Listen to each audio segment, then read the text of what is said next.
Dear students, তোরা তো কইতাছস তোরারে আমি ইম্পর্টেন্ট দেওয়ার লাগে, ঠিক আছে? বোর্ডের পরীক্ষাতে তো ইম্পর্টেন্ট দেওয়া মানে কি তা সবই ইম্পর্টেন্ট, বাট তবু আমি তোরারে সাজেশনের মতন দিতাছি পুরা বইটা একবার থরলি পড়িয়া যাওয়ার চেষ্টা করবে, ঠিক আছে, যাতে এমসিকিউ মিস না হয়। আর তারপরেও আমি কিছু কিছু ইম্পর্টেন্ট দিতাছি যেটি আমার কাছে ইম্পর্টেন্ট লাগতেছে, জানি না আইব কিনা না, ঠিক আছে? তো ফার্স্ট চ্যাপ্টার থেকে শুরু করি, যেহেতু তোমরা পুরা বইটাই থাকবো। ফার্স্ট চ্যাপ্টারে দেখতো unit 1 irrigation management in vegetable crops, বইয়ের লগে তোরা মিলাই লইবে, ভিডিও আর বইয়ের লগে, ঠিক আছে? তো এটার মধ্যে তোরা দেখ প্রথমে যে জায়গাটা দিছে এখানের মধ্যে ইন্ট্রোডাকশন যে দেওয়া আছে, যে ইন্ট্রোডাকশন থেকে এমন কিছু লাগতো না, ঠিক আছে? যে বেগি কেন role of water in plants, role of water in plants যে আছে এখান থেকে মনে হর 2-3টা পয়েন্ট যে মানে শিক্ষা যাবে, অত বেশি লাগতো না, 2-3টা পয়েন্ট শিক্ষা গেলে হইব। Sources of water for the plant, এটা থেকে লাগতো না কিছু, 4A-5 এখানের মধ্যে দেখ ইম্পর্ট্যান্ট, এরপরে আছে দেখতো important of irrigation, importance of irrigation এখানে দেওয়া আছে। এখানের মধ্যে একটা পয়েন্ট দেওয়া আছে দেখতো vegetable crops contain 80-90% water, they require a large amount of water and frequent irrigation for the proper growth and development, এটা কিছু লাগতো না, জাস্ট খালি এই পয়েন্টটা শিক্ষা যাবে vegetable crops contain 80-90% of water, মানে এমসিকিউ এর লাগে অনেক সময় দেওয়া দিতে পারে যে ভেজিটেবল ক্রপসের মধ্যে কতটুকু ওয়াটার লাগে, ঠিক আছে? তারপরে আমরা মুভ করবো, তারপরে এটি কিছু লাগতো না। সোর্সেস অফ ইরিগেশন ওয়াটার একবার দেখে যাবে গিয়া, ঠিক আছে? সোর্সেস অফ ইরিগেশন ওয়াটার কিতা কিতা সোর্স আছে এখানের মধ্যে, ঠিক আছে? একটু পয়েন্টটি জাস্ট দেখে যাবে গিয়া। এটি তোরা জানোস কোন কোন মানে সোর্স থেকে আমরা ওয়াটার পাই, ঠিক আছে? কোন কোন সোর্স থেকে ওয়াটার পাইমু এটা তোরা জানোস, যেমন গ্রাউন্ড ওয়াটার গ্রাউন্ড থেকে পাইমু, এটি অত বেশি লাগে না, ঠিক আছে? এখানের মধ্যে দেখ এই পয়েন্টটা থেকে একটু প্রশ্ন আইতে পারে যে সারফেস ওয়াটার সোর্সেস আর গ্রাউন্ড ওয়াটার সোর্সেস, মানে মাটির উপরের কোন কোন সোর্স থেকে আমরা ওয়াটার পাই, যেমন তো রিভার, পন্ডস, তারপরে লেকস অ্যান্ড ডামস। আর গ্রাউন্ড ওয়াটার সোর্সেস মানে মাটির নিচে থেকে আমরা জল পাই, ডাগ ওয়েলস, টিউব ওয়েলস বা বোর ওয়েলস, ঠিক আছে? জাস্ট এটি একবার দেখে যাইস কে এমসিকিউ এর লাগে, মনে হয় না অত বেশি আইব করি। তো এরপরে কি এটা প্রথম চ্যাপ্টার বোধ হয়, এখানের মধ্যে ডিড ইউ নো পয়েন্টটা একবার পড়িলাইস, এত বেশি ইম্পর্টেন্ট নাই, সবচেয়ে বেশি ইম্পর্টেন্ট পয়েন্ট আইব এখান থেকে, ঠিক আছে? Criteria of suitable water for irrigation, এই জায়গা থেকে ইম্পর্টেন্ট আইব। যেমন হচ্ছে কি তোর পিএইচ, হ্যাঁ পিএইচ, তোর ইরিগেশন ওয়াটারের পিএইচ কত হওয়া উচিত, তোর আমি যখন মানে পরীক্ষা লইছিলাম তখনও এটাতে দিছিলাম আমি প্রশ্নটা যে বিটুইন 6.5 to 8.5, ঠিক আছে? এই রেঞ্জটা মনে রাখবে, ঠিক আছে? দেন সয়েল স্যালাইনিটি বা ওয়াটার স্যালাইনিটি যেটা আছে এই জায়গাটা পড়িয়ে যাবে, যে ওয়াটার স্যালাইনিটিটা কোন তোর মানে এটা কেমনে এটা মানে ইন্ডিকেট করা হয়, ঠিক আছে? এটা কি ইন্ডিকেট করে এটা একবার পড়বে।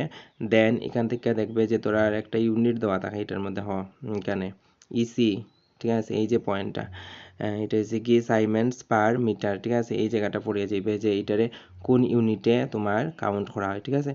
দেন water having EC below below 1500, হ্যাঁ এই পয়েন্টটা খুব বেশি ইম্পর্টেন্ট, এই পয়েন্টটা পড়িয়ে যাবে যে মানে কতটুকু হওয়া উচিত আর কি, এই যে গুড ফর ইরিগেশন, ঠিক আছে? 1500, এই পয়েন্টটা মাথাতে রাখবে।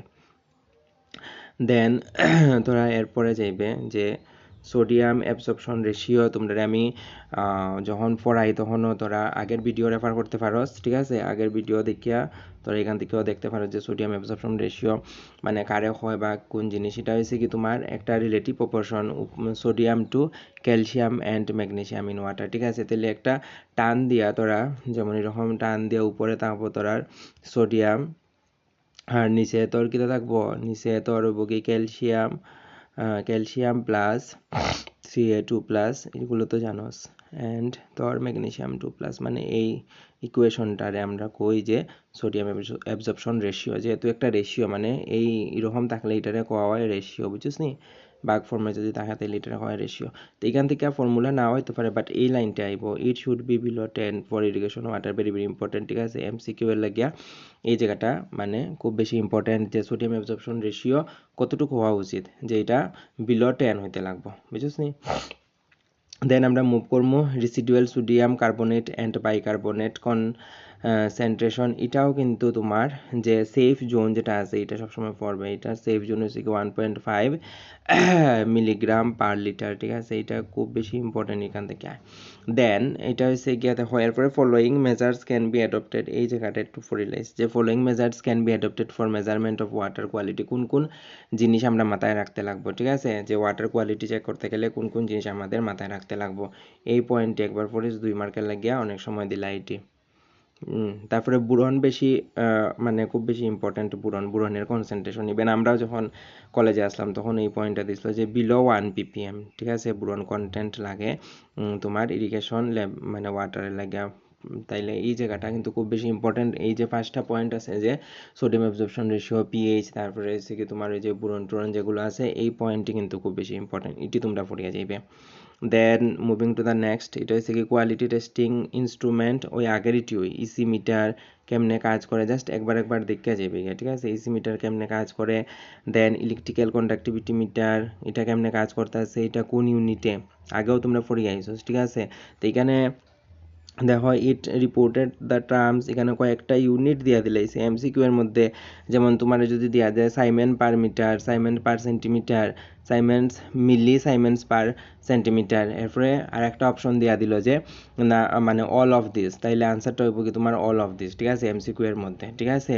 এমসিকিউ এর মধ্যে যদি দেওয়া যায় যে কোন ইউনিটে তোমার মেজার করা হয়, দিয়া তিনোটা ইউনিটই দিল, আর লাস্টে একটা ইউনিট দিয়া দিল যে তোমার লাস্টে একটা অপশন দিয়া দিল যে অল অফ দিস, তাইলে কিন্তু তোমরা অল অফ দিসও কিন্তু হইব, ঠিক আছে।